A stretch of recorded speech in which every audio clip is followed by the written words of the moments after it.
And welcome to another exciting episode of The Energy That Surrounds Us.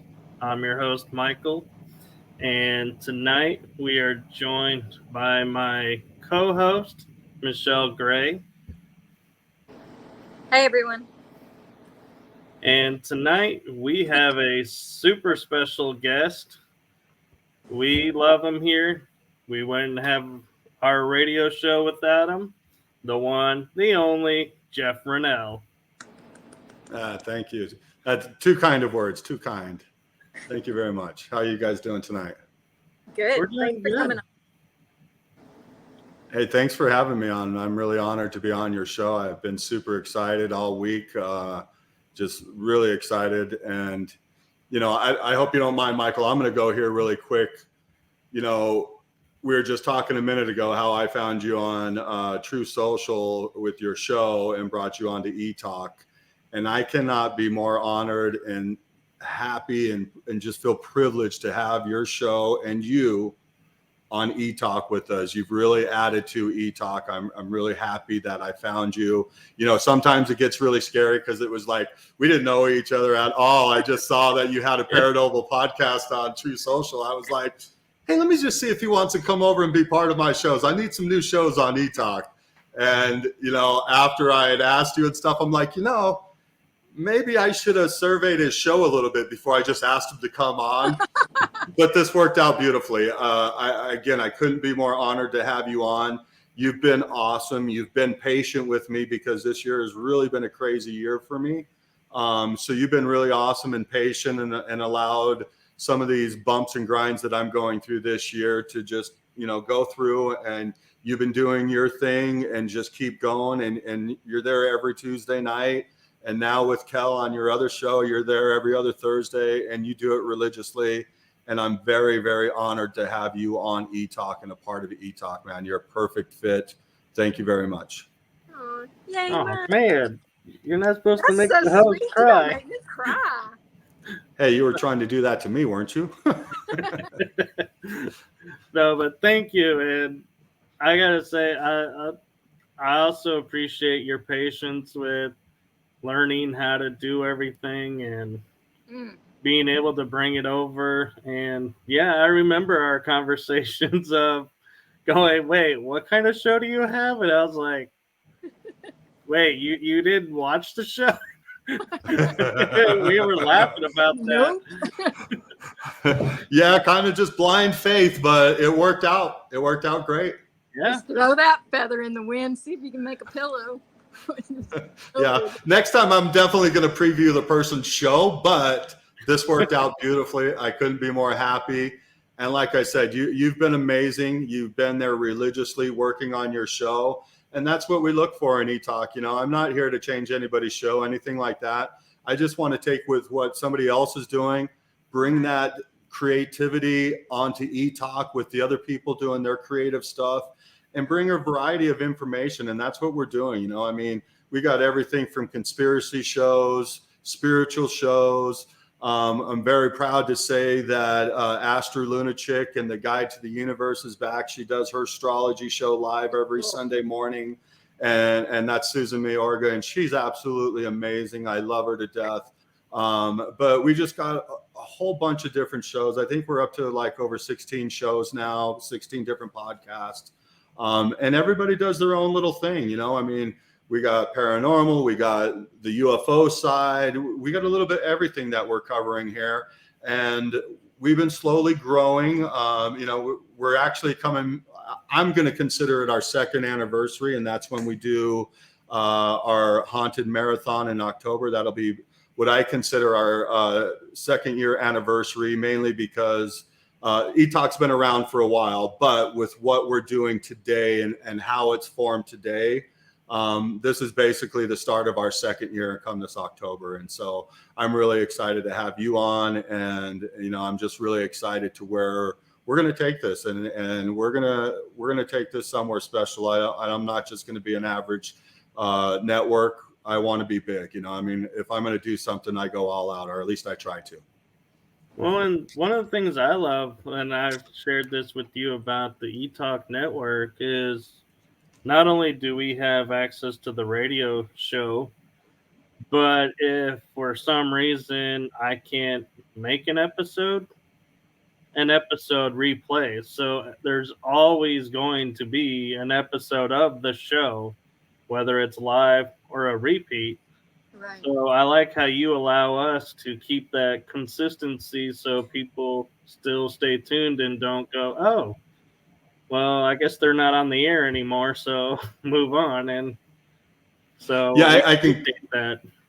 I can kind of explain to you how it all got started in that sense, but really quick, since you're mentioning that, realize too, I mean, I think you know this, but we are live streaming on ETalk as well too. So if people want to watch the video version of this, then they can go to etalk.tv, go to our podcast page, scroll down until they find your logo.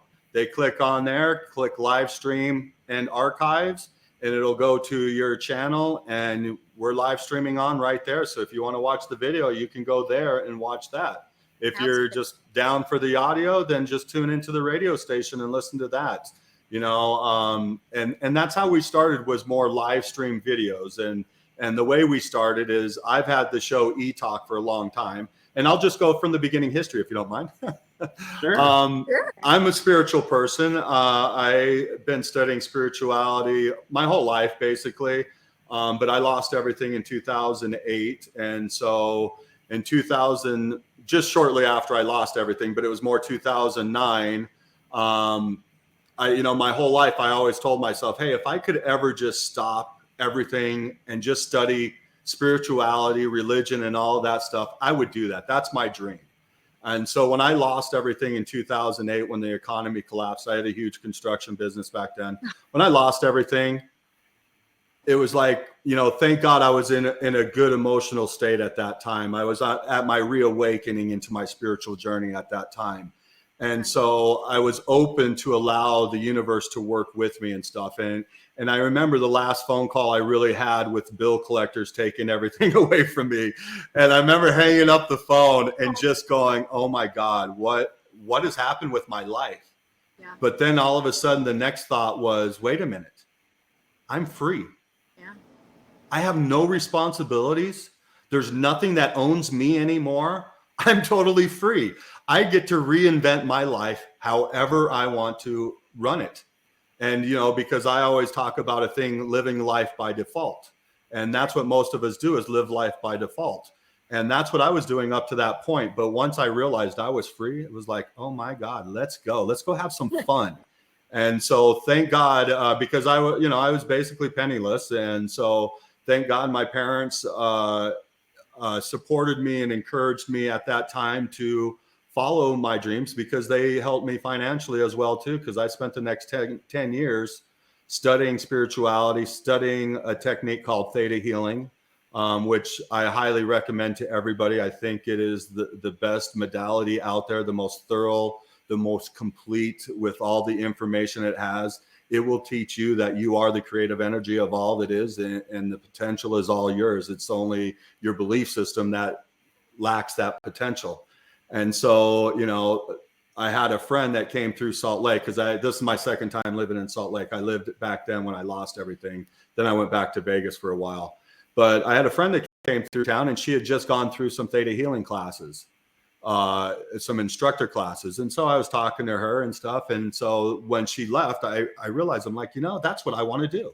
And so I had a doctor that I went to for almost 10 years prior to this that did Theta Healing. And so I was already introduced to it, and I saw all the amazing things, the amazing ways he healed me. He's listed as a chiropractor, Dr. Randall Robert, and he's listed as a chiropractor, but he does energy healing. He's the closest person to Jesus I've ever seen in my life. And I've met some powerful healers in my time.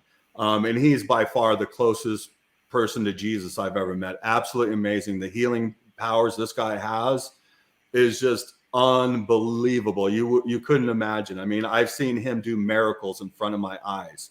Just absolutely wonderful. So I already knew about Theta Healing and the power of Theta Healing. And so when my friend Amy told me about Theta Healing and what she had just done, I'm like, you know what? That's what I want to do. And so that's what I did. And I went for 10 years doing that. And so through those journeys and stuff, and And I've always been into everything. Everything fascinates me. So UFOs, paranormal, spirituality, all of that stuff I'm down for. And I've always been down for it. So, you know, I went through the progression of the spiritual journey, and I had my aha moment, and I realized, you know, I don't want to say I realized everything, but I had that aha moment where I got it. Right. To me, life, I always thought life should just be basic. You know, I mean, it looks way too complicated, but it should just be simple. And with what ThetaHealing showed me and everything and taught me, I came back to that understanding. I realized everything was just simple. It has everything to do with our belief system. If I can believe I can do it, I can do it. If I can't believe I can do it, I can't do it, period. So I went on this journey, and throughout this journey, you know, I met some amazing people, and I started to help run a wellness center where I had my office. Me and the lady that owned it, Christine Essex, she was an amazing person, and she was running a place called Luminosity Wellness Center in Las Vegas. And I brought my office over there and started working out of there. And we just started just jiving. I mean, we just meshed together. We started doing all these events together, and I helped her grow the business. And then so eventually she gave me a part of the business, and then she got a radio show, and I was one of her co-hosts on the radio show. And we did that for a year. And you got to know, I used to be super, super shy. Stuff like the radio, this here, you know, I would never be able to do. But I became an actor for 10 years, and that helped break down the walls. Going through ThetaHealing, that also helped release the walls. And now I just don't give a shit at all. I don't care what anybody thinks about me. I just try to be the best. Yeah. What's that? Life gets bigger when your give a shit breaks. Yeah, exactly. I was getting my first arm tattoo, and my tattoo artist said, "You know what just happened, right?" And I said, "What?" He said, "Your give a shit just broke." And I was like, "Did it?" And now, yeah, it's so crazy. You can, when your give a shit breaks, you can become who you're supposed to be. Yeah. And I know that feeling about the tattoos too. I got my first one, and then I didn't get my next one for, I think, almost 10 years. But then after that, they just started popping up everywhere. But so through that journey, and she got me on the radio show, and it was really hard for me to be there, be comfortable, get out, you know, and just really be me on the radio show. But we had a lot of fun, and I got to meet another guy, Josh Carpenter, aka Mr. Blue or DJ Blue. If you see DJ Blue on our website, ETalk.tv, that's who I'm talking about. We quickly became friends. He was our IT website guy. And so we quickly became friends. And so eventually our radio show ended, and me and Josh are like, you know, we want to be on the radio again. And so we're messing around, and it's like, you know what, let's do like a UFO show. And he's like, yeah, that sounds cool. And so all of a sudden, ETalk just popped in my mind. And the reason it's ETalk is because you take the E and you put it next to the T, and you got ET. So I was like, oh, that's cool. I was like, I'm going to do that. I like that name. Yeah. So we went to go start a podcast called ETalk, and we sat down, we shot our first little episode, and it was just pre-recorded. And we got about, I don't know, 5-10 minutes into it. And I'm like, cut. And he's like, what's going on? I'm like, dude, just cut it. I'm like, dude, we're just regurgitating information. We don't know anything about UFOs. I'm like, we can't do this, because that's not me. That's not me and my style. I don't want to go out there and act like I'm an expert when I know nothing about it, you know? Yeah. I mean, I knew stuff about it because like I said, I was into it, but the friends I know, they know about this. And so looking at what they know and to what I knew at that time, it was like, no, I'm not doing this. And so we put it on the shelf. We started some other stuff and played around with some other stuff, and never got anything going and stuff really at that time. And so then I was helping a friend do helping her with a booth at a conference. And lo and behold, the person next to her booth was a guy named Brad Olson. I think you guys might know who he is, or at least I think you do, Michael, right? I do. Yes. And so Brad Olson, who's been on Ancient Aliens and all kinds of other shows, was right next to her booth. And so I got a weekend where I got a chance to talk to him, and we just instantly became friends. Aww. We hung out all week long in Vegas, and then ended up at Area 51 at the end of the week, and just had this most amazing week. Me, him, another guy known as Eric, the Awakening Man, who's a big time independent researcher. He's big on Twitter and stuff like that. And a couple other friends of ours, Reverend John Polk, and another guy, Scott Carmanis, who no longer hangs around with us. But the rest of us, all of us really became really good friends, and we all hung out for years and stuff. And it just like all of a sudden the floodgates just opened up for me, you know. And so next thing I'm knowing, I'm meeting David Childress, Giorgio, all these guys from Ancient Aliens. And, you know, when that show first came out, I'm like, man, I'd really love to talk shop with these guys. I'd like to really, because I'm a stonemasonry. I'm a marble and granite specialist by trade.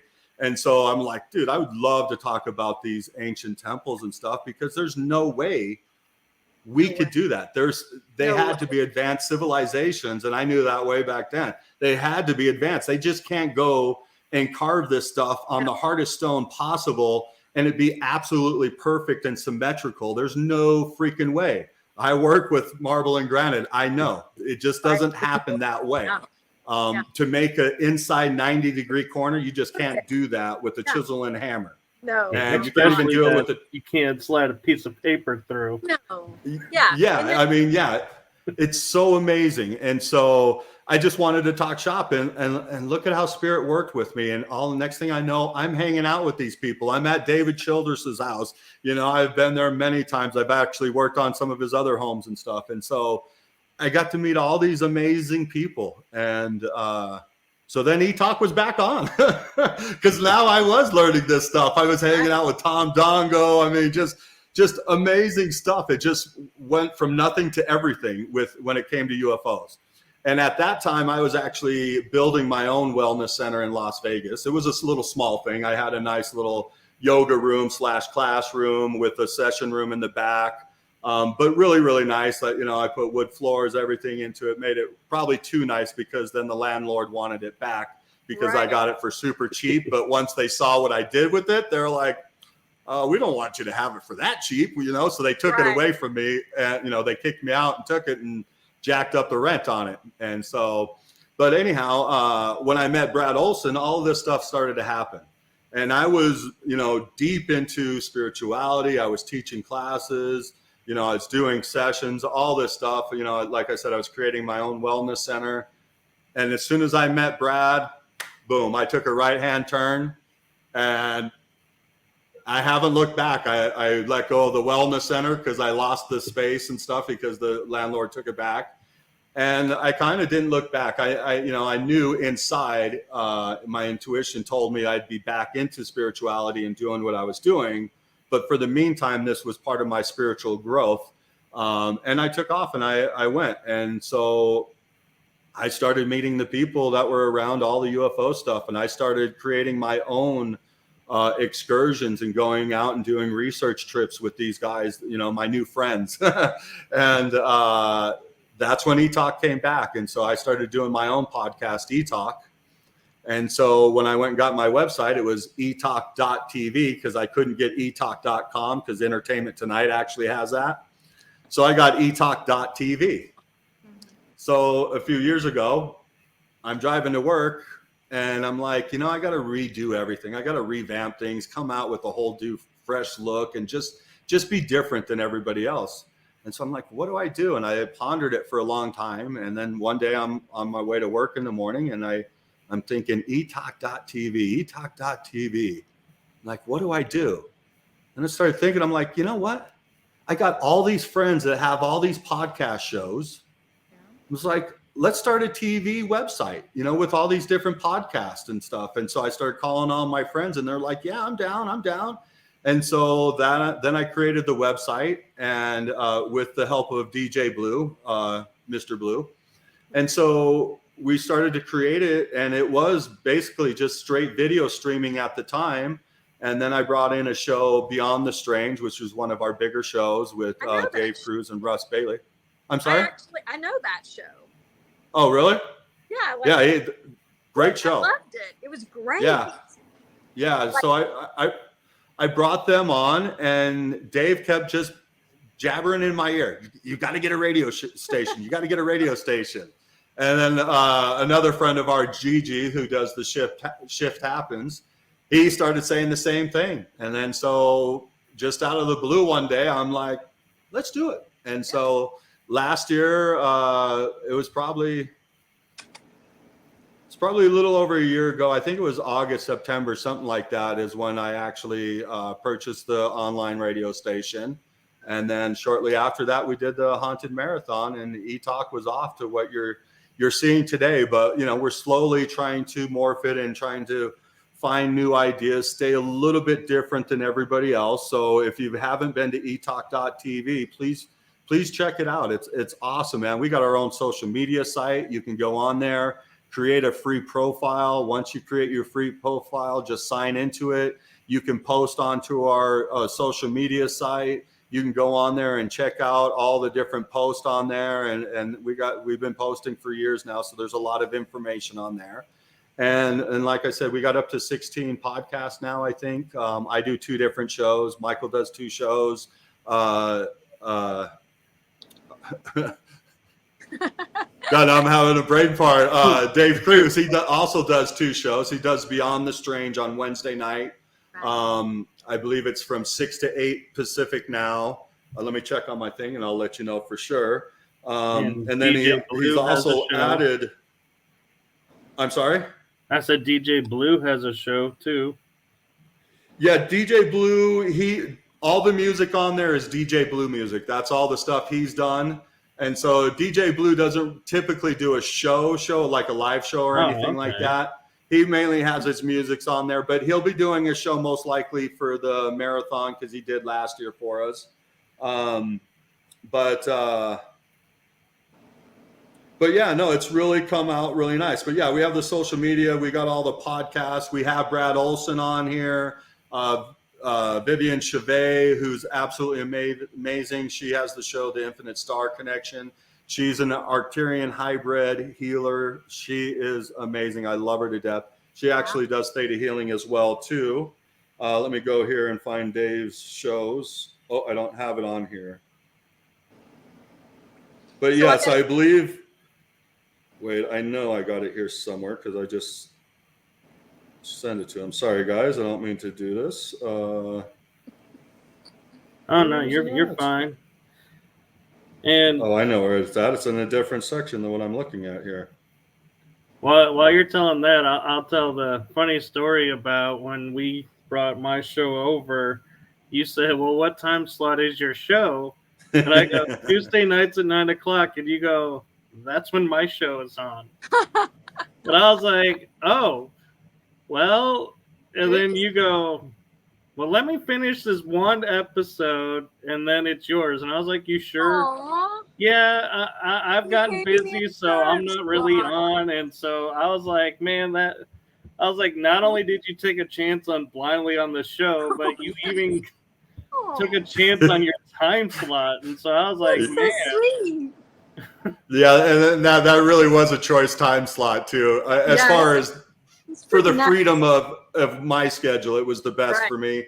I'm going to start doing mine on Thursday nights now. So, but no, it was well deserved. I mean, I'm happy I did it for you, and that's, you know, truthfully what I'm doing with ETalk.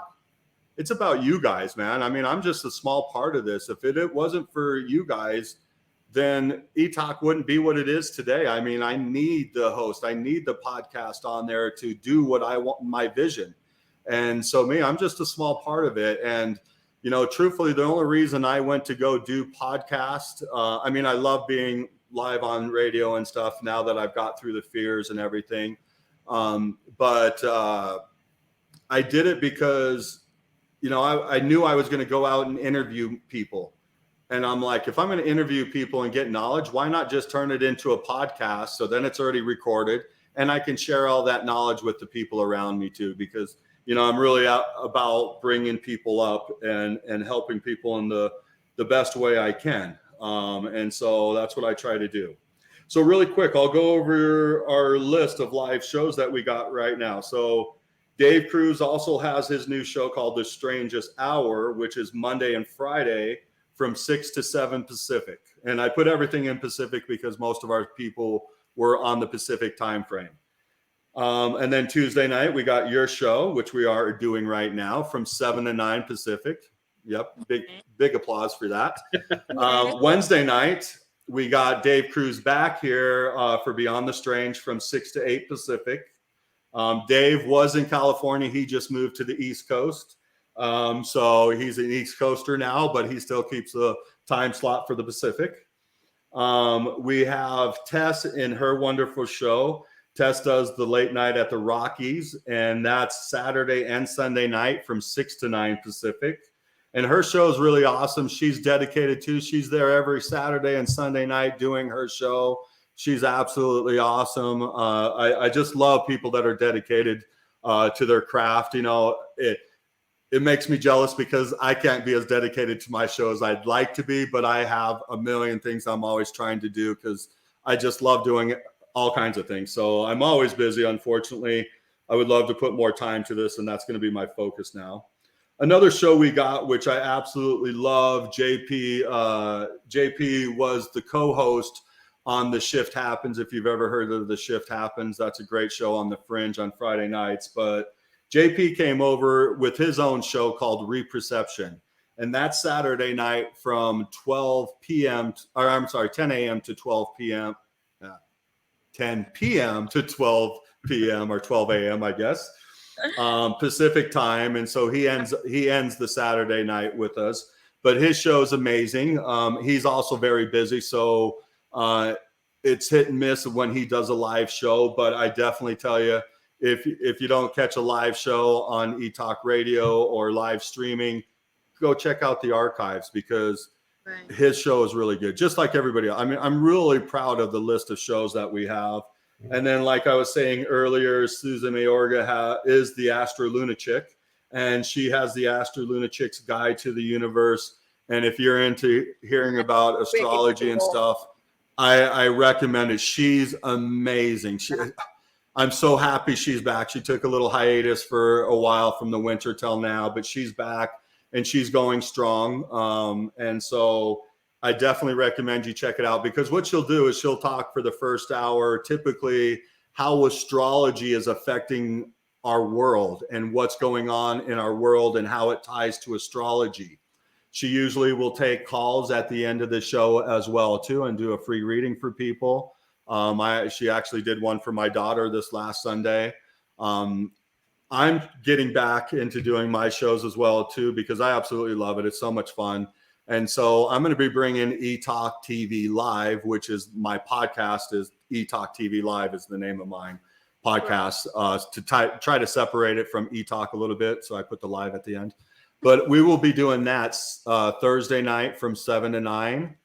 And then I also do a show called Consciously Rising. So I can do my spiritual stuff because that's truly what drives me is just understanding spirituality and the craziness in life and how beautiful beings we are, or spiritual beings we are, because we are the most amazing spiritual beings. All of existence is, but we are amazing. And if we really tap into our potentials, you know, the sky's the limit. I mean, the only limitation is your own belief system. But I'm going to go back to doing Consciously Rising as well, too. And I think I'm going to try to do Sunday mornings and either do it right before Astro Lunatic show or right after. But we have another show. I'm sorry? That's going to be a hard act to follow. You sure you want to follow that? Yeah. I think that's you might true. Want to do another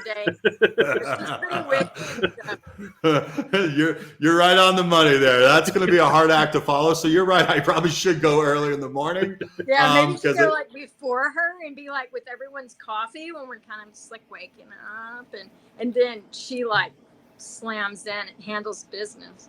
So yeah, I mean, and she does. You know, she does. She's amazing. And then we have Vivian Chevet, who is amazing. She's huge in the UFO spiritual community. She has a huge following. She doesn't go live onto the radio, at least not right now. You know, I'm hoping that we can get her on. I know she said before she would love to. But I think they do their show. It seems like it's every 2 weeks, but their show goes live streams onto ETalk on their podcast page in ETalk.tv. So you can watch her shows Sunday mornings live there. And she's absolutely amazing. She brings in just amazing guests, man, and just people that, floor me all the time. But if you're looking for knowledge on spirituality and even extraterrestrial stuff, that's one of the shows you definitely want to check out. She is amazing. Like I said, she's a Arcturian hybrid healer, and I just love her to death. So I can't say enough good things about her. And then some of the other shows that we have on there too that don't go live, but I'm really excited to have them on there. If you don't mind, do I got time to talk about them? Sure. This is about you. Matt, definitely want to go check out that channel. Yeah. ETalk TV. ETalk.tv. There you go. Instead of .com or .tv. The dot. Yes, don't forget the dot.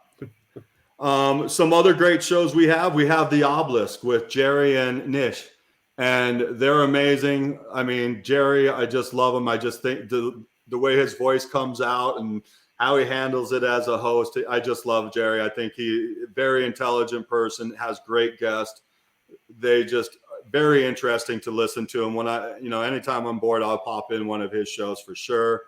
Another one that I just can't say enough about. He's become one of my good friends. I met him actually through Brad Olson on an excursion out at Mount Shasta when I first met him. But Brett Luter. Brett Luter is a researcher, author, just an amazing guy. He's getting ready to release a new book out here. He's just finishing up his book. He's written some amazing stuff. He's done research on Rastafari music, on how the music spreads love and just how they've captured that love feeling in their music. I can't even explain it the way he does, but it's fascinating. But with the Rastafari music, they're battling evil in the way they play it, what they sing about, all that stuff. And it's absolutely amazing. And when you hear him talk about it, you're like, oh, I get it now. I see what you're saying. Because before I would be like, what do you mean Rastafari music saving the world? What are you talking about? But when you hear him talk about it, it's great.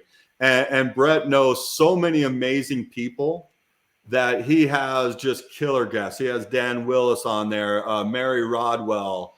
Who else? I can't think of everybody else right now. But if you go to etalk.tv and go to the Brett Luter show, I would highly recommend you go listen to last year's Haunted Marathon show from Brett Luter. And that should be episode, I believe, 19 of his. It's his 2-hour special. And he interviewed David and Cheryl, Pastor David and Cheryl. And they're from the Yuma, California. They're a church in Yuma, California. They're one of the only churches that was allowed to stay open all the way through COVID. They're amazing. But David and Pastor David and Cheryl, his wife Cheryl, they have a very interesting story how they ended up with God, I'm forgetting everybody's name now. LeVay, the godfather or the father of the Church of Satan. Wow. What is his first? I can't think of his first name. I want to say his last name's LeVay. Maybe that's his first name.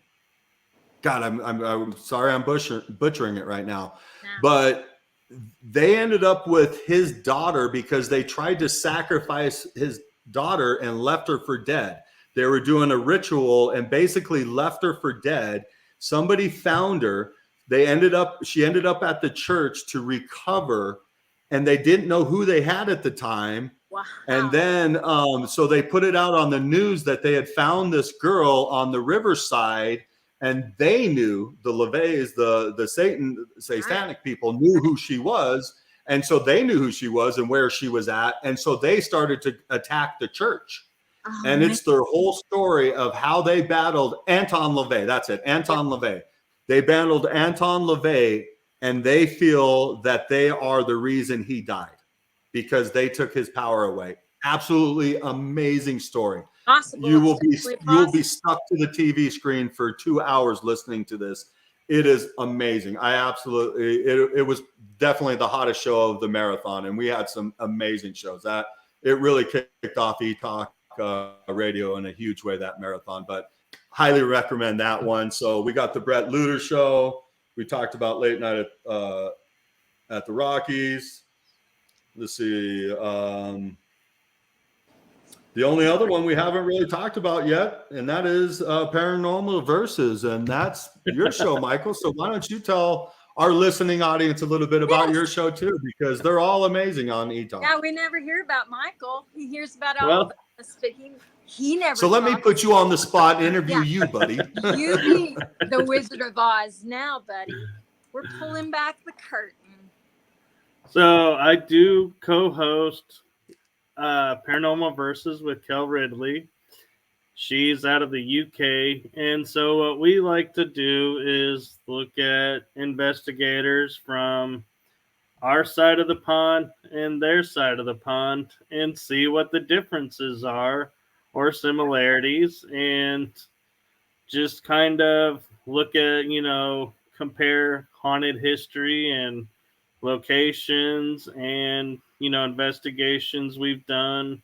And so it's just a really cool, just laid back kind of show of just seeing the differences. And we look at all topics of equipment, UFOs, all kinds. And so that's one of the things I'm looking forward to doing with this show. The energy that surrounds us is starting to bring in some of those topics as well and broadening out the full scope of the paranormal. And one of the things I know, because Paranormal Versus, I believe, was the first show to go live on the radio. And I remember when you messaged me and said, "Hey, your show is live on is replaying on the radio," and I turned on the site and started listening to the show. Aww. And I just got this euphoric feeling of, oh my God, that's us. We're on the radio. And I'm messaging Kel and going, oh my God, we're on the radio right now. And it's like, I get why musicians now are like, yes, oh, our song's on the radio. It's like, I got that euphoria. And I love it when Jeff is so cool. He's like, whenever he's like, well, I haven't talked to you guys in a while, but hey, by the way, you're on the air right now. And I'm like, I get to go back and get that euphoria of, oh my God, it's so cool. That's cute. Yeah, and you guys do a great job. And I love the concept. I mean, what a great idea. Well, let's see the difference between what we're doing here and what we're doing over there. So I think it's a great concept. You guys do a wonderful job. Kel's awesome. And you guys have brought on some really cool guests. I mean, I've listened to quite a few of your shows. I typically during a workday, I try to turn it on and listen to, the radio station and try to listen to everybody's show and see what they're doing so I can get ideas. But just to see what's going on and because again, they're all great shows, man. Matter of fact, they're all in the ETalk chat room right now. And so, man, I just got to say hi to Dragon Rose, Dave Cruz. We got Susan, aka Astro Lunachick.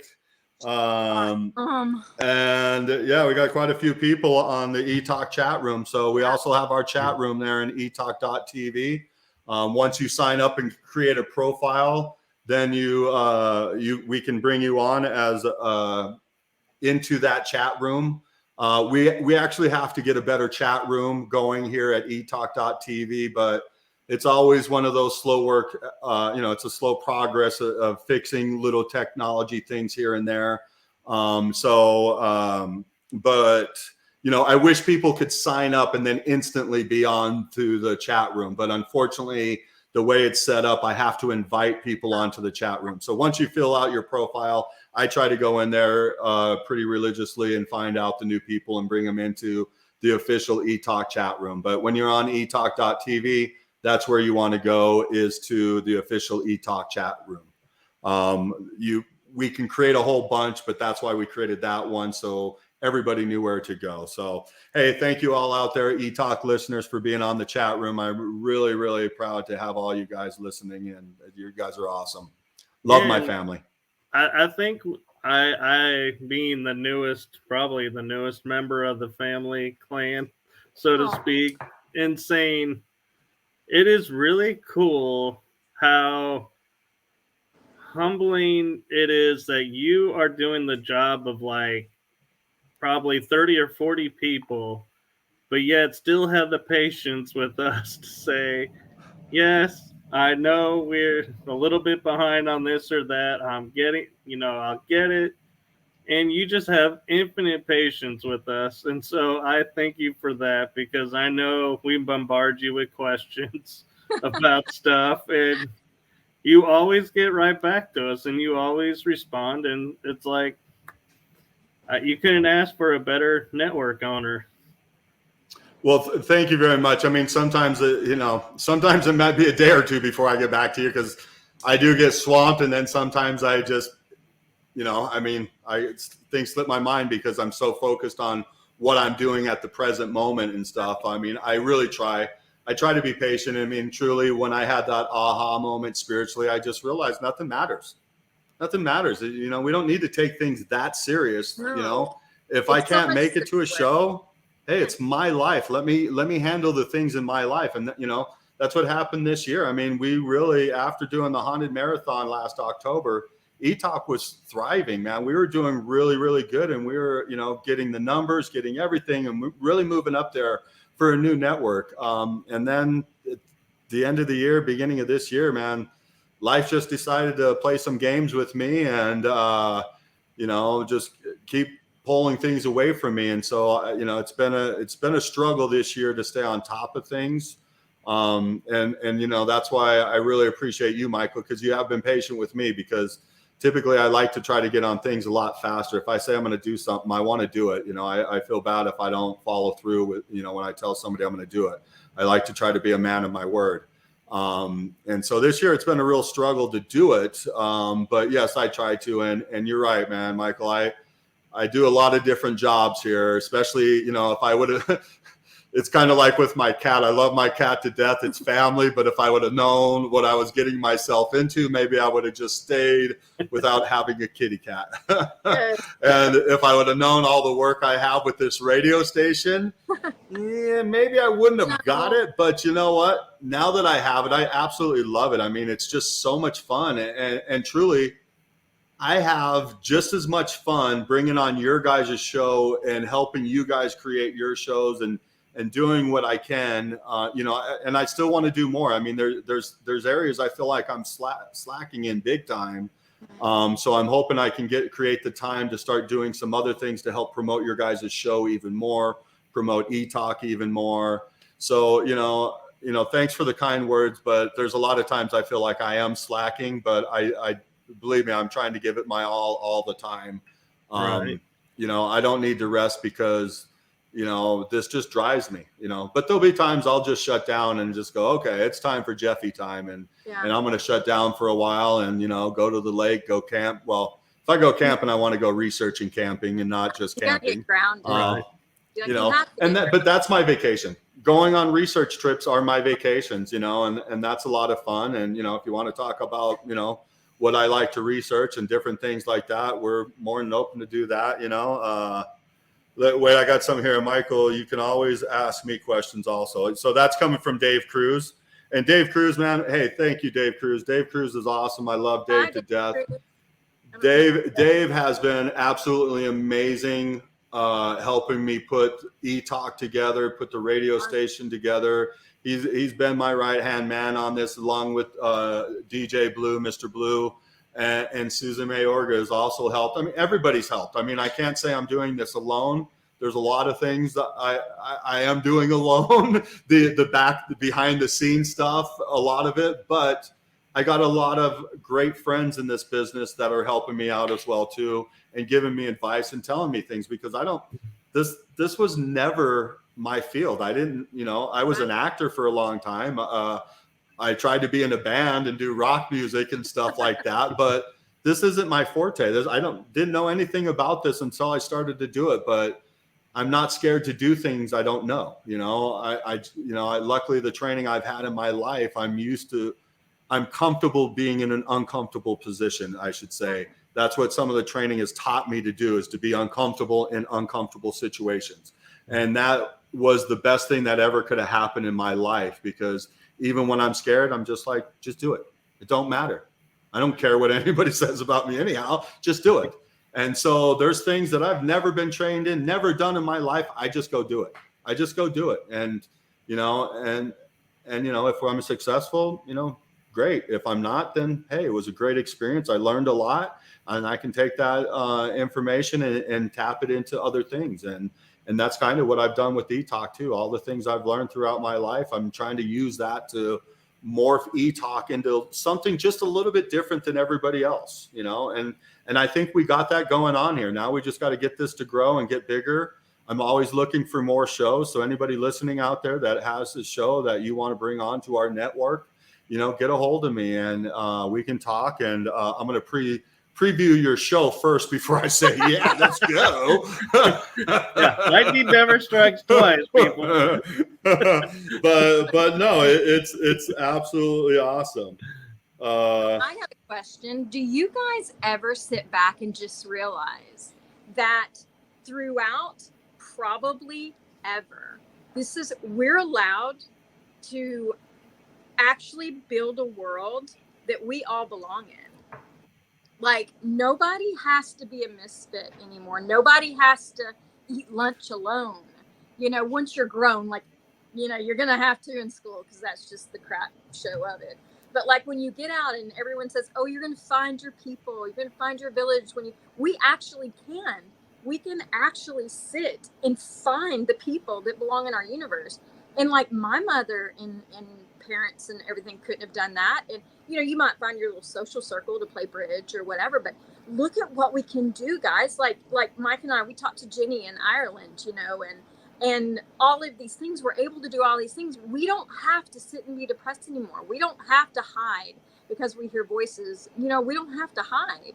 Like I was nervous through my whole 20s, praying to God I would not have a nervous breakdown before my kids got grown, because I heard voices, not even understanding what spirit chatter was and anything.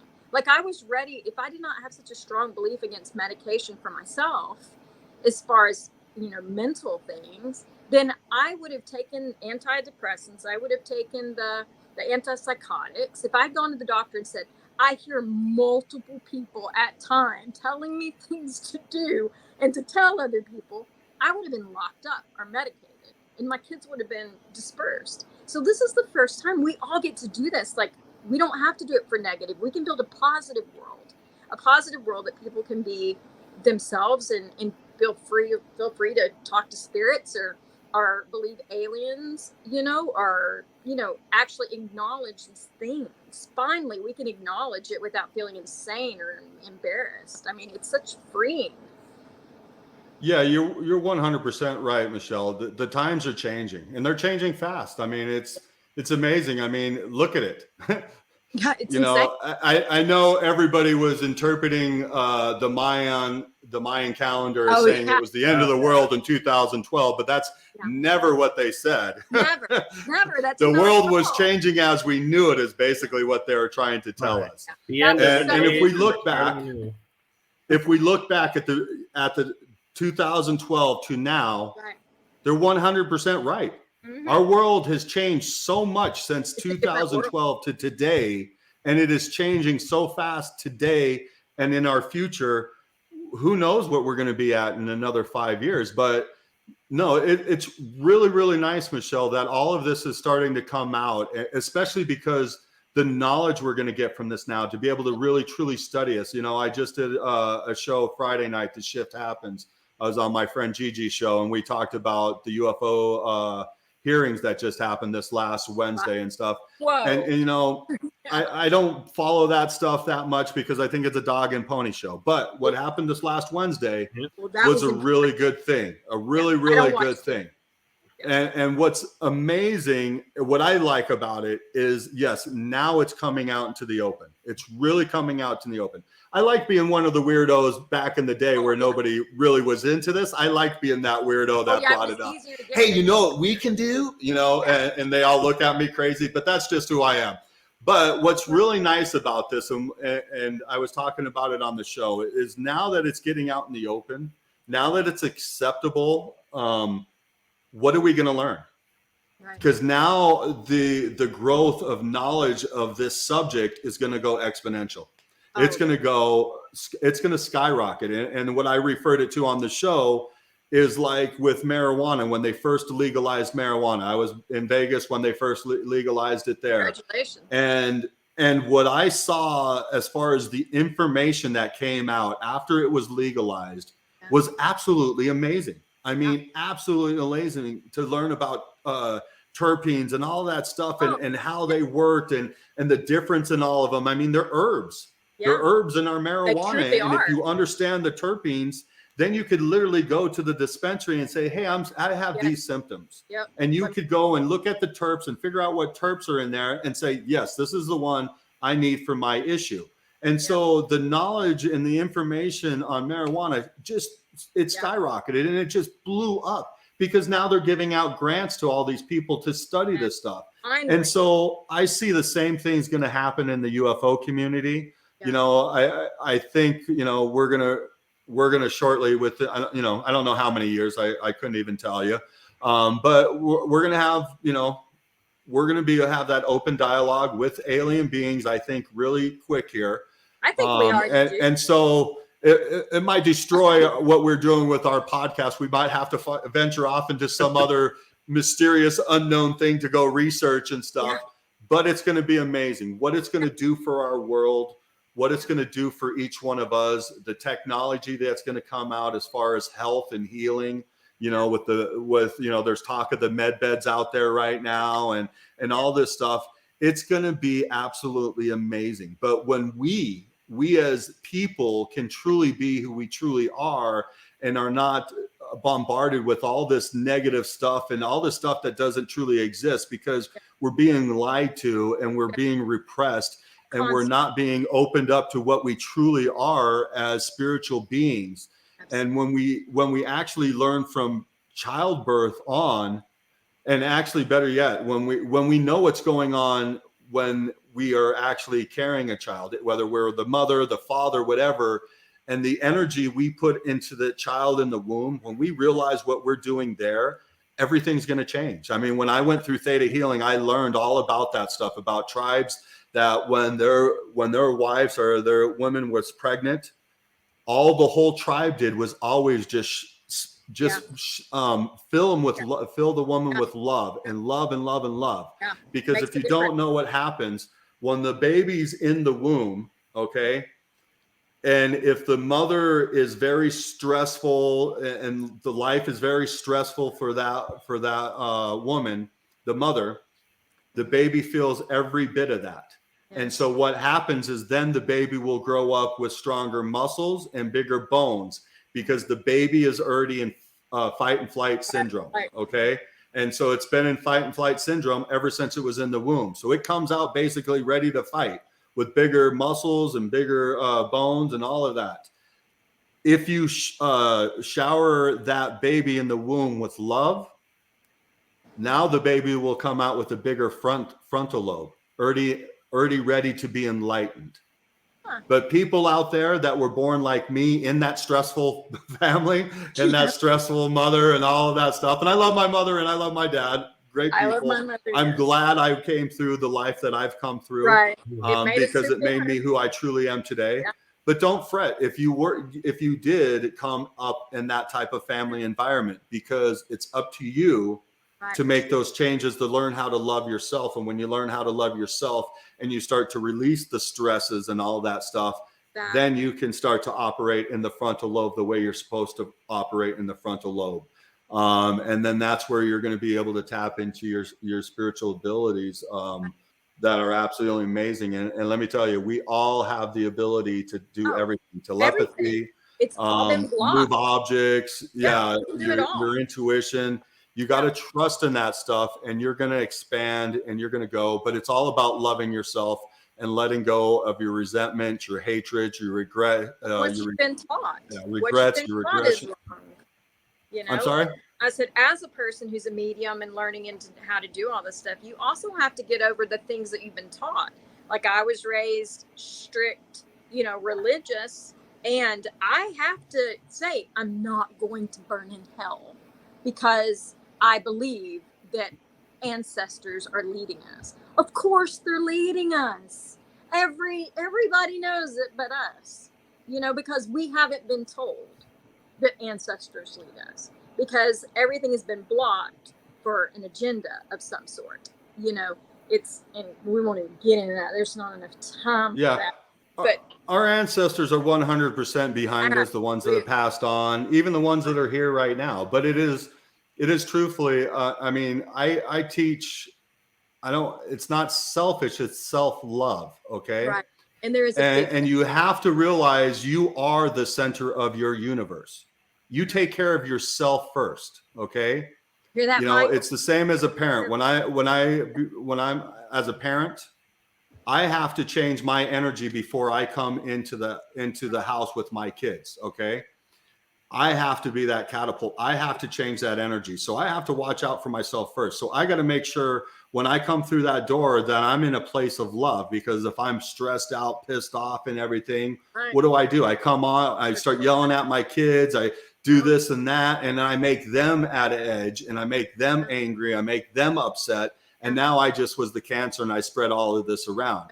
So it always truly is about you first. You are the center of your universe. And so make sure that you look out for yourself. Make sure you love yourself. Make sure you watch out for yourself. It is, we want to be of service, but it's not all about being about service. It isn't going to heal you to be out running around being of service of everybody, because if you have obligations and somebody asks you, hey, can you come help me do this? And you're all that love person, and you got to be there and be of service, and you go help them, but you had obligations to somebody else. You kind of just threw a negative twist into there. And what if it upsets you because you're like, oh, I really didn't want to be here. I got other obligations, but you just can't say no. And so now there's bad energy going in there. So you need to be the love. You need to learn how to love yourself and say, hey, I would really love to help you right now. Maybe we can find a solution. Maybe I can come help you tomorrow or something like that. But I got an obligation with my family right now. I got to go do that.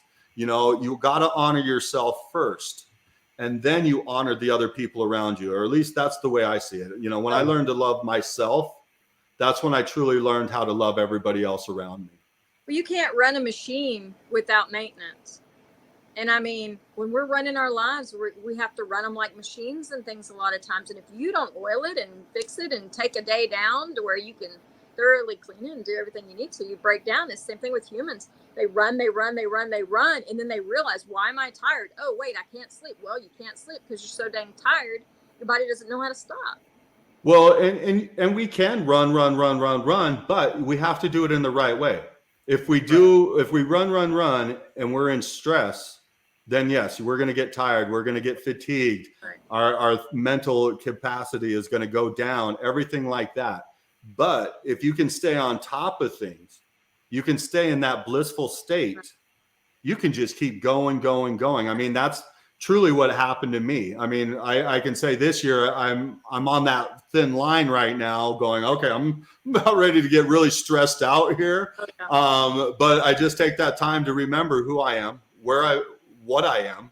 Right. Where you and that everything's perfect, man. Everything is absolutely perfect the way it is right now. Even if everything's hell, everything's perfect, because in that hell, that is part of my lesson, my spiritual lesson to learn. And so it's up to me in that hell to be able to step back and go, wait a minute, what is this learning me? What is the most positive experience I am getting out of this? What is the love I'm getting from this? And it's up to me to learn that. It isn't up to anybody else. It isn't up to you guys to tell me. And you can't tell me because it's not you to see it. It's me. I mean, as a theta healer, that's the one thing I loved about theta healing. As the practitioner, I'm not there to tell you what's wrong with you. I'm there to help assist you in looking into yourself to find out what you see is wrong with you, because that's the only thing that matters. Don't matter how I perceive you, because my thoughts could be all screwed up. And so I can see you in a screwed up way because I'm screwed up. And so it's not about me. It's about you. For me, it's about me, but for you, it's about you. And so as a practitioner, you know, that was the great thing with theta healing, is just, I'm here to assist you. What do you feel is wrong with you? And that's what made it so easy. I didn't need to know anything about you. And it's easier for me when I don't know anything about you, because then we could just sit down and have a simple conversation. I'm like, what's affecting you today? If I could help you change anything in your life today, what would you change? And you know what? That's always going to be the thing that needs to be changed. Right. And sometimes people want to deceive, because it's us fighting our subconscious and the belief system in our subconscious. And so our mind's going to try to trick us to hold on to that belief, because that belief is actually serving us. And so it's there. And so, you know, your clients are going to play tricks on you, and they're going to go, oh, well, it's this, or it's this over here. But, you know, the funny thing is you can't hide from it. Yeah. You can say it's this, or you can say it's that. But if you've got a good practitioner in front of you and knows what they're doing, they see that. And all I have to do is ask questions over and over again. I just ask you simple questions, and I'm going to take you out of the conscious mind and bring you into the subconscious mind. And all of a sudden, you're going to have this aha moment, and you're going to go, oh, wow, I never saw that before. But how we just worked it down, and how we worked it down to, because we're typically trying to work it down to childhood, because that's when that program came into existence. Right. Whether you could have brought it into this life, but it's still their childhood. So we want to get to childhood to identify it and stuff. But when we work it down that way, the beautiful thing too is you almost see how you programmed yourself with it. Right. And so it's just so fascinating. We are so fascinating. We're amazing. And back to how all this started is when we start to understand who we truly are, and we start to teach our young how to see that way, teach our young about the chakra system. I mean, the chakra system, so many people just understand the basic parts of the chakra system. It's so much more, and it's so much more rewarding when you understand it, because when you understand what organs the throat chakra works with, what emotions it works with, your sacral, your solar plex, what organs do they affect, and what emotions do they affect? And when you understand that, you can start to look at yourself and feel your body. And when your body starts to feel out of whack, like maybe we're having this conversation, all of a sudden my jaw starts to get tight. Then I can sit there and I can go, okay, if my jaw's getting tight, then that means something's going on with my throat chakra.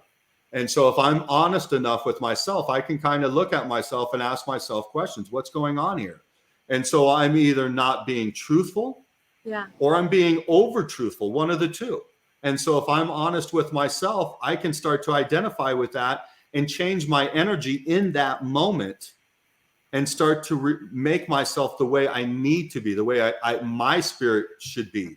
Because the thing is we come into this world with this spirit that is one way, right? And our parents, our siblings, our aunts, uncles, all of our relatives, friends, they're trying to teach us all their beliefs, but they're not our beliefs. They're their beliefs. And typically they're the beliefs, they're their ancestors' belief that passed it all the way down. So it's up to us to be able to figure these beliefs out that don't truly belong to us. They just served us because they were there for a learning experience, and they were there for the soul to learn and grow from.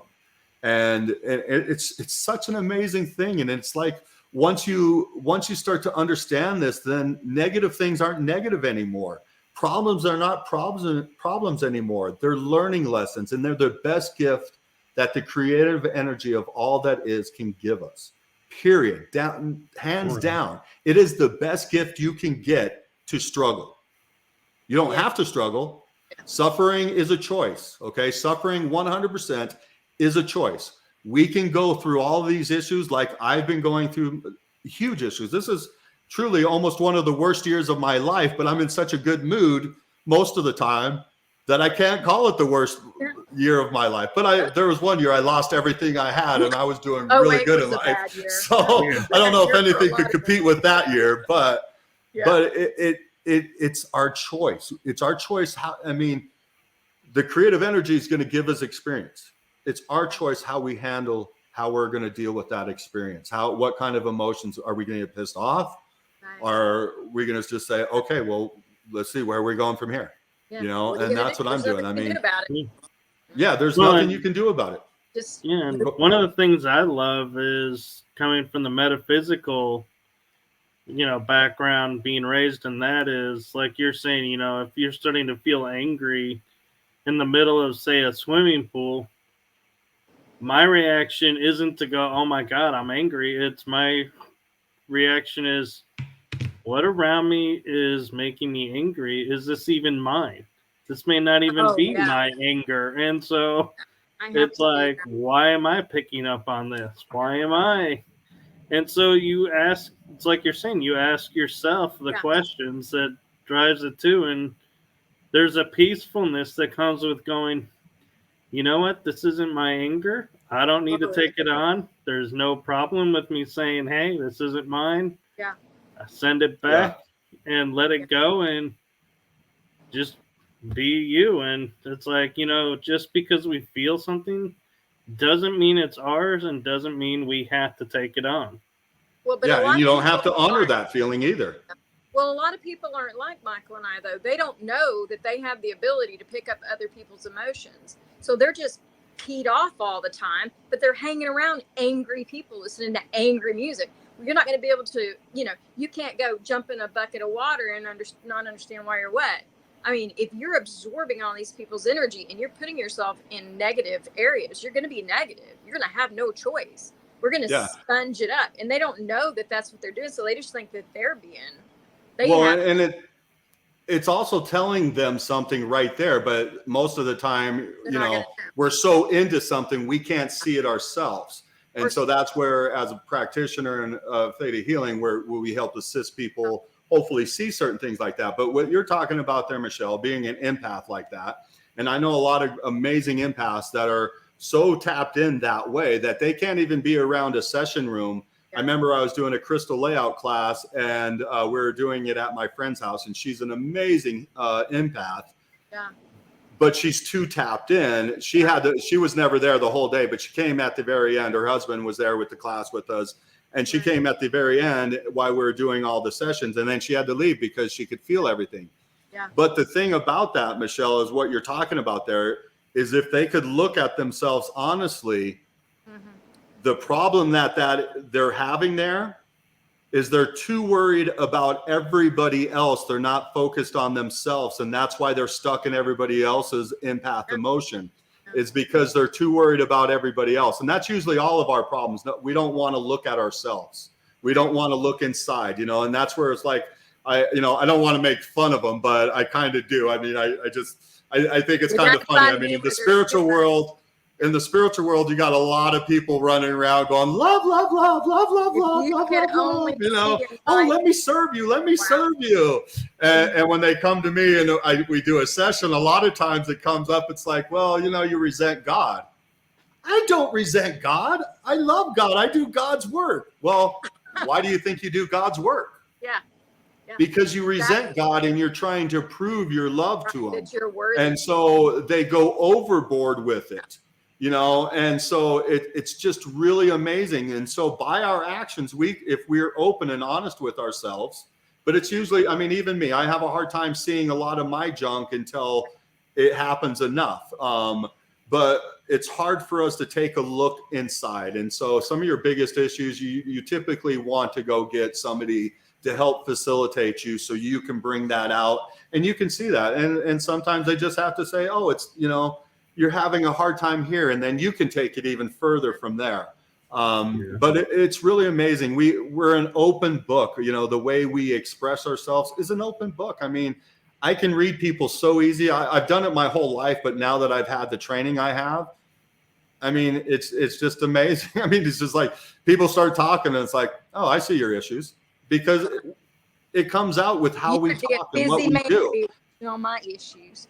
Yeah, and you know what? I'm not saying that I got my own issues too, people. So it's not like I'm saying I don't have issues and everybody else does. No, I got my bullshit just as much as everybody else does. We all have tremendous issues, but don't get overwhelmed with those issues, because the thing you need to focus on is when you are having the same issue reoccurring over and over again. Those are the things you need to look at. Those are the things that are ready to be taken care of, ready to be healed and moved out of your energy field. And that's why they keep coming up over and over again. You know, a lot of times you'll hear people going, well, I got a new boyfriend or girlfriend, whatever, and they're just like the last one. Yeah. Well, why are they just like the last one? It's because you're there to learn a lesson. And if you didn't learn your lesson in the first relationship, you're going to bring in the same energy basically into the second relationship, and you're going to have the same issues unless you start to learn. The great thing, though, is, folks, is if you're in between relationships, or even if you're in a new relationships, just take a look back on your past relationships and look at the issues that you've had, and look at the ones that have been the same issues in one relationship after another. Then you can say, oh, well, that seems to be an issue, and you can start to work on those issues. And so, you know, it truly is easy. It just seems difficult because the way we look at things and stuff, it just seems very complicated, but it's not. It's super simple. We just got to look at it. And when it, complicated. our emotional issues can look very complicated, because it's like, oh, I could be in regret. I could be resentful. I could be insecure. I could be jealous, all these things. But all those things at the end, the only thing it means is you're not loving yourself. That's all it means. Yeah, you know, any issue you have in life, what it comes down to is you're not loving yourself. Plain and simple. I got a sign over here in my house that says fearless. I used to have it up in my wellness center. Why fearless? It's not because I'm a daredevil or anything like that. Right. But the lack of fear is love. When you're fearless, you're in love. Right. Because when you're out of love, then you're in fear. Does that make sense? Yes, it actually does make sense.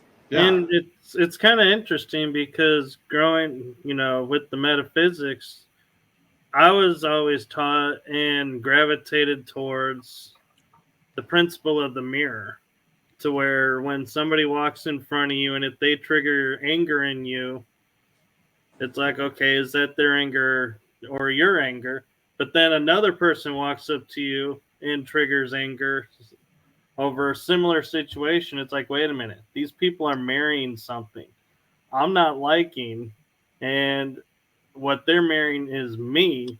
And it's like, what am I not liking about me in this situation? And why am I not handling this right? And so, yeah, it helps, because it like puts in front of you, like you're saying, what you need to look at and work on. So like, one example is, you know, if you're in a party and you walk up to 3 people and you have, you know, everyone's laughing, you have great conversations, then you're in a great place. You're exuding happiness. But if somebody comes up and says, man, I can't believe you did this, and you're like, I didn't do that. And then somebody else comes up that you have never met and go, man, I can't believe that somebody did this. And you're like, no, that I didn't do. It's like, wait, why are you getting defensive? Why are you getting angry about this? What about you in this moment, in this situation, is owning this? And what is your part? And it's like, you can go, okay, wait a minute. Yeah, this shouldn't be triggering me. This isn't who I am. Why am I owning this? And it's like you're saying, you know, it opens up your subconscious to saying, yeah, we got something to look at here. Yeah. And just realize this too. And this is something I love about Trump being out there, but this is one of the first rules in Theta Healing. When we teach a class, one of the first rules we tell our class, if you get triggered, it's you, period. If anything triggers you, it's you. It's your belief system, anything. And that's what I just laugh all the time because everybody's like, well, Donald Trump speaks so badly, da, da, da, da, da. And I think it's awesome because we were getting way too politically correct, and we still are way too politically correct. Because if I say something that offends you, I might be an asshole, probably are, but you still need to look at yourself, because if you got offended, it is something within you that got you offended. Because I'm going to tell you what, the more I learn to love myself, the less anybody could ever offend me. You know, you could walk up, call me an asshole, whatever, and I'll just be going, I don't think I'm an asshole. All right, whatever. See ya.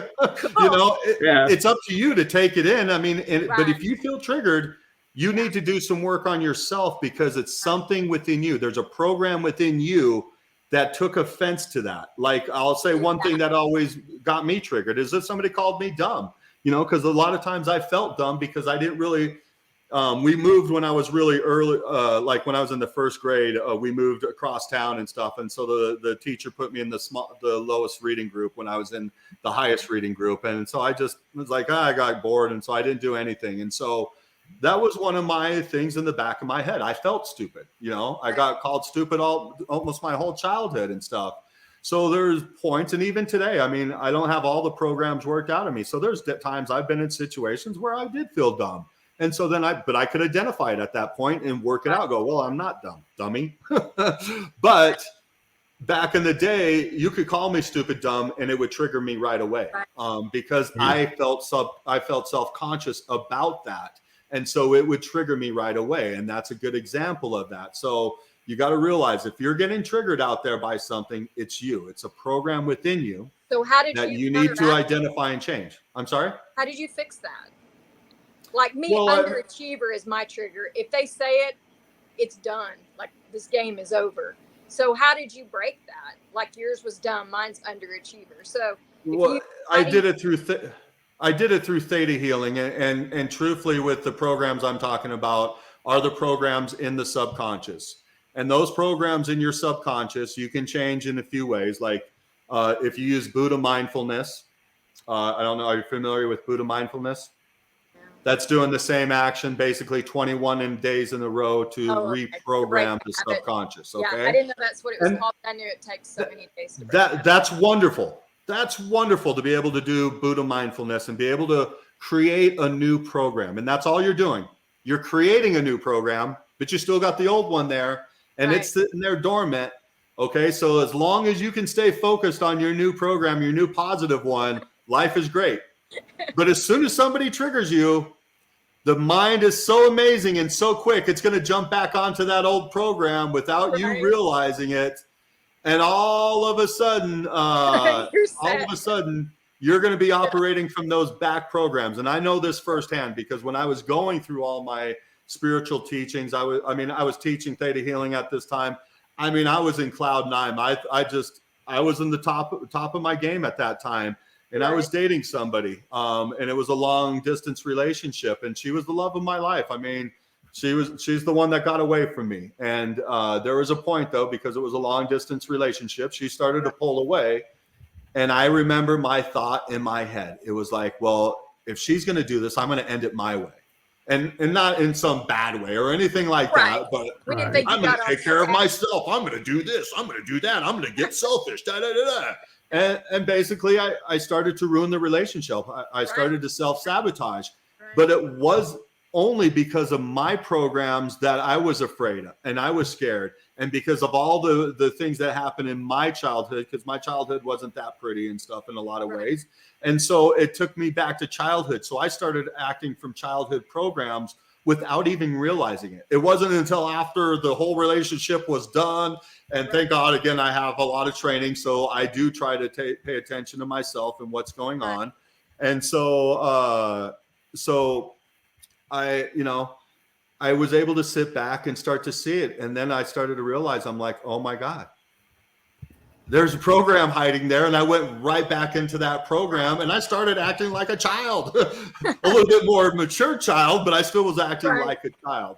So basically, when you do Buddha mindfulness, you can create the new program. And hey, if you don't have any other way to go about it, do this, because if you can operate in that positive program long enough, Right. Those negative eventually start to fall off, but that's longer. That takes way longer than 21 days. Right. I'm talking 2-3 years down the road. You're so stuck into those new behaviors and new beliefs that the old ones get foreign. And that was me. And I'll give you an example of this.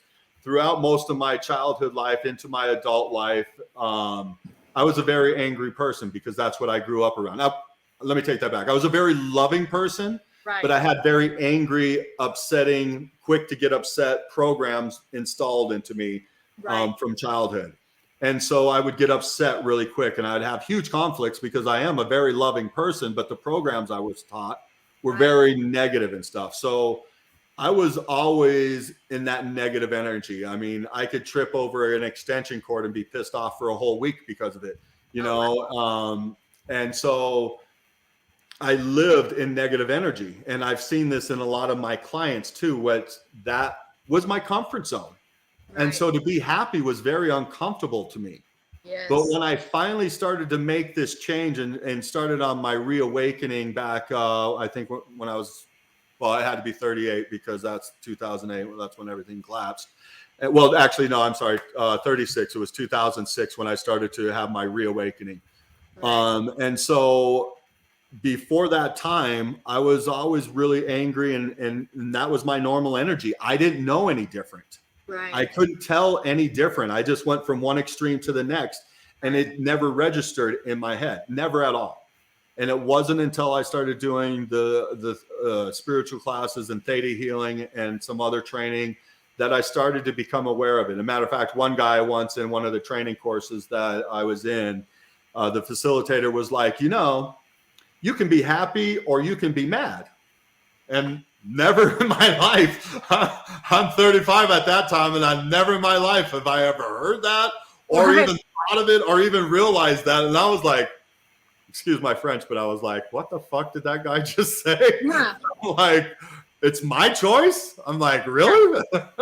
But that was the trigger that allowed me to start to change, because before that, I had no clue. I had no clue at all. But that opened the door. It didn't change things right away, but that at least allowed my brain to start to reset and go, wait a minute, there's other options out there. And so then I had to start choosing from those other options and choosing from the right options to actually change this. And so then eventually, like now, I'm always happy.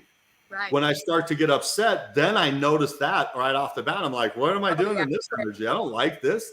Let's change it. And so then I start to sit down, meditate, take deep breaths, whatever tools I have to use at that time to be able to get myself back to what I choose to be in. And I choose to be a happy, loving, inspirational person. That was my quota back in the day. If you asked me who I was, I didn't say Jeff Renel. I said, I am a loving, happy, inspirational, powerful man. And when I say powerful, it wasn't powerful like I'm going to overpower for you. I'm powerful in my core. I'm powerful in my heart. I'm powerful in my conviction. I'm powerful in who I want to be. Yeah. And so, and I really challenge people. These are the identifications you want to find for yourself. You want to identify yourself in these ways. Before, I was a weak, pissed off, angry person that couldn't do anything for myself. I mean, I did do a lot of stuff for myself, but I think you understand what I'm trying to say there. Now it's a whole different story. Right. I thrive now. And I mean, I still have bad days. Today was, started out as a great day. And then at lunchtime, everything went south in a bad way. But we're here again. I'm laughing, having a great time. I changed that energy. I actually changed the energy right away in this afternoon when some accident happened. But as soon as I was able to walk away from that energy, I was able to get right back to who I am. Before, like I said, I could be pissed off for a week, no problem. Now, as soon as I can remove myself from the energy, I can be back to being happy within minutes. And so, but it's all on the choices that I make, and that's it. The one thing I realized through my spiritual journey, it's always our choice. Always.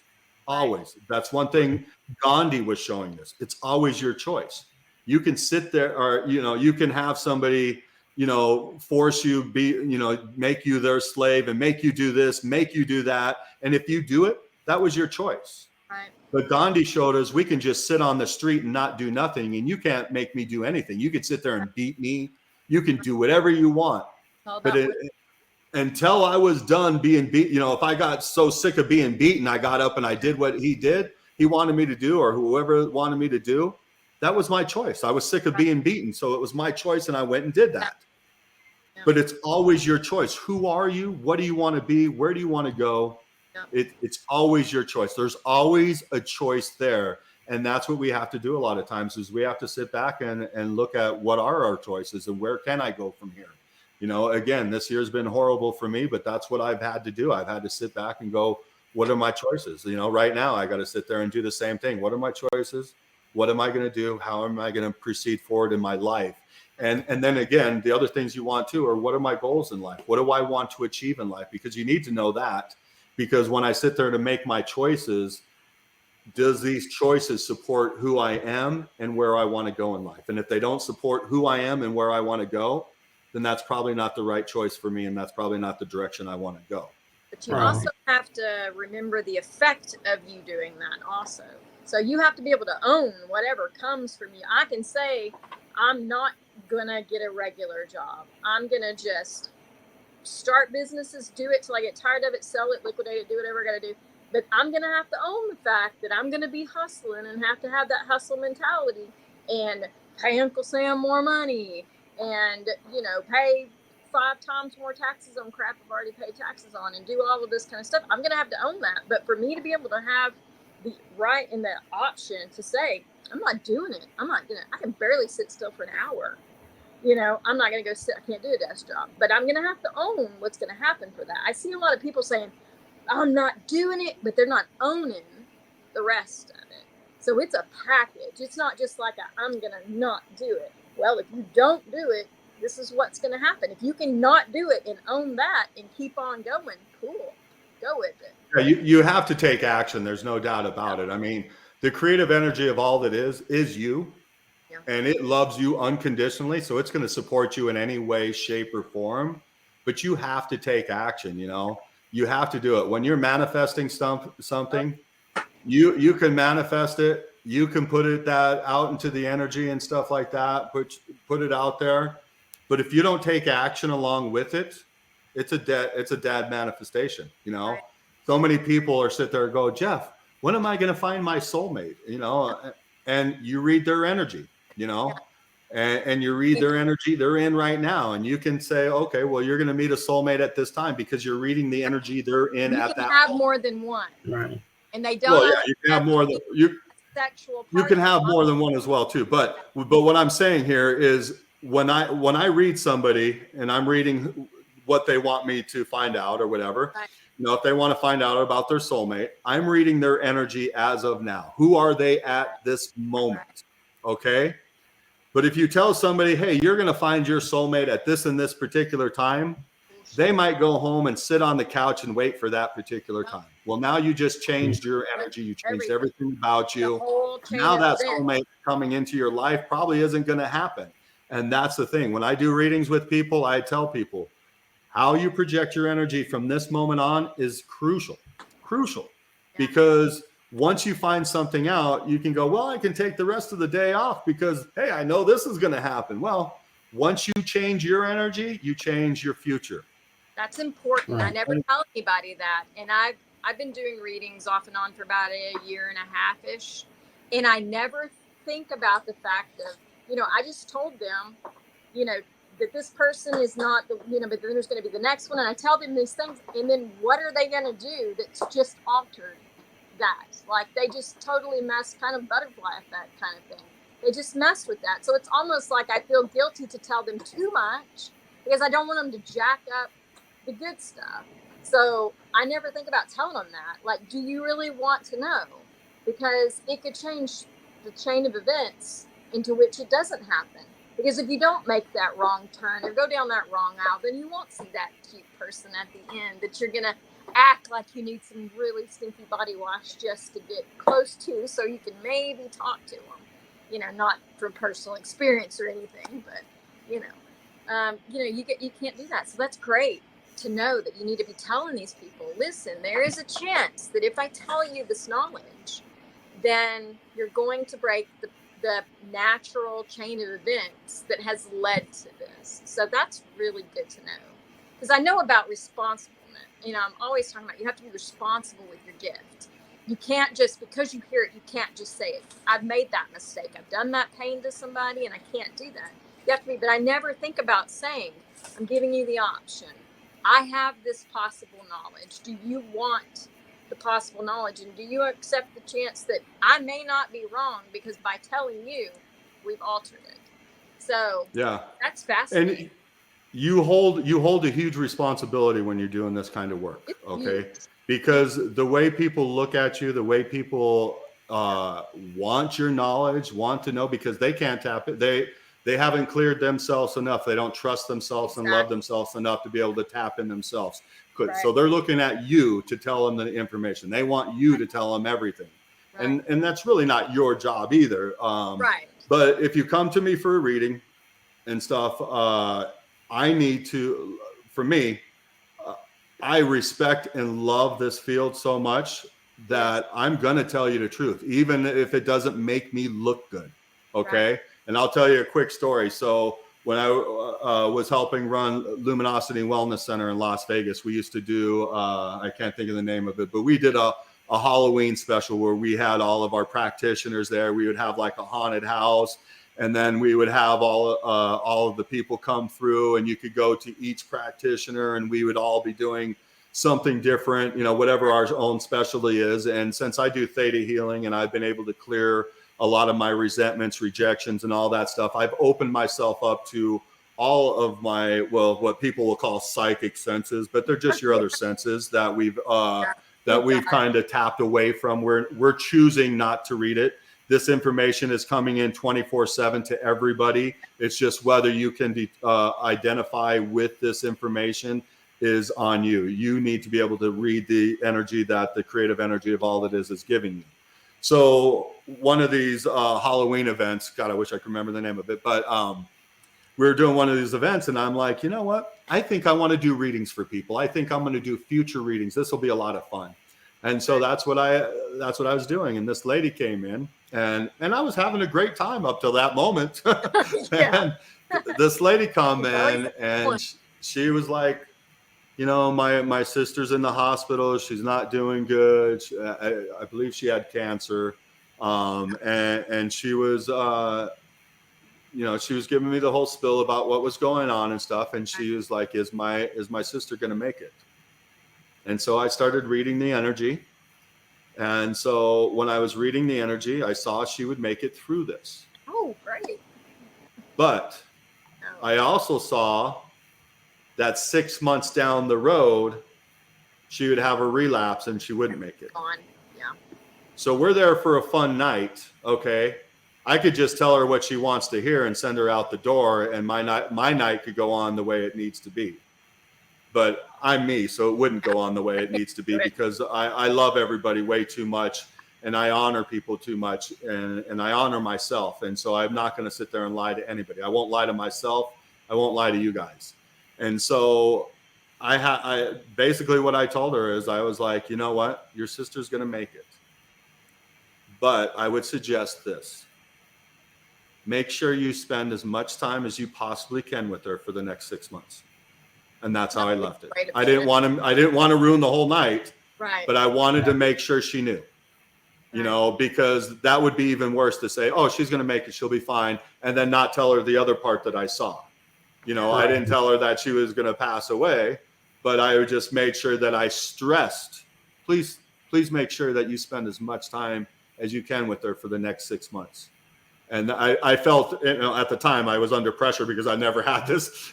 I was expecting a fun, relaxed evening, and I wasn't expecting anything like this. Fun a lot of times. Yeah, so I was under pressure. I felt this was the best way to, to actually let her know the information and to feel good about myself, and that we could all move forward in that night and have fun. And so it was a huge lesson for me, and a great lesson. And I'm honored that she gave me that lesson because that's what our clients do. I mean, I've learned more about myself through my clients than I have, just me doing my own work. But theta healing is pretty amazing. And so when you get into it and start doing belief work and stuff, the things you discover, especially if you're honest with yourself, it's amazing. I mean, we are amazing beings, and just believe in yourself, love yourself, and everything's going to be all right, man. Everything's always all right. It's awesome. That's the perfect way to end it, because we are actually 37 minutes over the show time. Holy cow, Michael. You're not supposed to go over on ETalk. You know that, right? No. Oh my gosh. The boss is going to find out. We can go for 2 hours. It don't matter. Well, we can, but I won't probably be able to stay awake for the whole 2 hours, because long day for me. I'm just joking. I'm just having too much fun. It's always fun, and we'd be happy to have you back on, and we can continue this on another episode.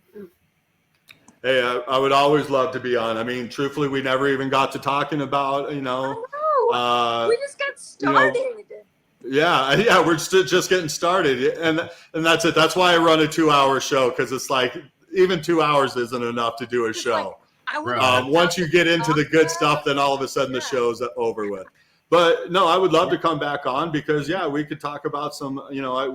I'm privileged to do some amazing research trips. I mean, as you know, Michael, one of my good friends, Ryan Burns, owns Space Wolf Research, which is adjacent to Skinwalker Ranch. So I get to spend a lot of time there. Matter of fact, I was supposed to be up there this last weekend with a friend, but we had some miscommunication, and so I get to spend a lot of times there. I know a lot of crazy stuff about that place, and I've done a lot of fun journeys, paranormal journeys. I was at the Mezpa Hotel in Tonopah, Nevada, which is supposedly they claim it's the most haunted hotel in America.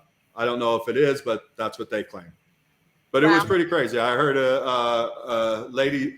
Maybe the lady in red screaming one afternoon when I woke up for a nap so I could do research that night. But fun place. I mean, if you guys ever want to come out to the West Coast, we can go hit it. They invited me back, and they said we could go back there, and they would open up the doors at midnight so we could go in there and go into the basement. I walked across the street and met the bartender across the street. It's an ancient bar. And so he was like, hey, you think, because I was asking him, hey, what do you think about the Mezpa? And he's like, hey, why don't you come back tomorrow and come into my basement, and I'll show you some orbs and haunted stuff there. I'm like, I'm there. So we got a lot we can talk about. And I definitely want to bring you guys onto my show as well, too. I want to find out about what you guys are doing. So, let's please do some more. Awesome. Yeah, definitely. And so definitely stay tuned for part 2 for the research side of Jeff. Yay. We'll call it. Yay, Jeff. Well, this all right, awesome. Well, I can't thank you guys enough for having me on, man. What a great time tonight was. Yes, it was. And let's see. So next week we have Jody Hully Breckenridge. I hope I said her name correctly. She's with the History, Haunts, and Legends in Jefferson, Texas. So stay tuned for that episode. And thank you to everybody in the chat group. I'm sorry we didn't get to all the questions. And thank you to Michelle for guest hosting with me. And Jeff, as always, thank you for allowing us on the network. And thank you for coming on. Thank you, Jeff. Hey, thank you. It was my pleasure, and it's my pleasure to have you guys on. I'm really excited for your show. And thank you to all the energy that surrounds us, listeners out there that I haven't met yet or got a chance to chat with in the chat rooms and stuff. Hey, thank you so much for being here today. I'm really honored, and I hope you guys enjoyed it. So thank you. And thank you to Beyond the Strange for popping in and welcoming me to ETalk. And I subscribed, so just letting you know. So good night, everyone. Good night. Good night. You have just listened to the energy that surrounds us with your host, Michael Koff. Be sure to tune in next week for our next episode.